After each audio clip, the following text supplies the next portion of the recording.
મારો બેટો ઉભો રે કઈ બાજુ ગયો તો તું? હવે આજે મમ્મીનો બર્થડે છે ને, હા તો મમ્મી માટે સરસ મજાની ગિફ્ટ લેવા ગયો તો. મારો બેટો ગિફ્ટ લેવો બોલો, હજી મેં કાંઈ આપ્યું નથી. હલો, મેં કાંઈ આપ્યું નથી ને આ ગિફ્ટ લેવું. આ છોકરો પણ પૈસા ક્યાંથી કાઢ્યા હતા બેટા? અરે મારી પોકેટ મની માંથી. એમાંથી કોણ જોડે આવ્યું તું? દાદા. દાદા, વાહ ભાઈ વાહ. શું લાવ્યો છે કઈક બતાવવું તો પડે ને, કે હજી સિક્રેટ રાખવું છે તમારે? હજી સિક્રેટ રાખવાનું હોય ને. હે? હજી secret.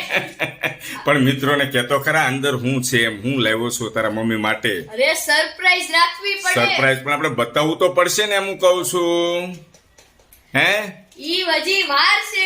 બીજા વિડીયોમાં તું કહીશ. હા, બીજા વિડીયોમાં. વાહ દીકરો નાનો સમજદાર અવડો એની જાતે ગિફ્ટ લઈ આવ્યો દોસ્તો. મારા જે દાદાને લઈને ગયો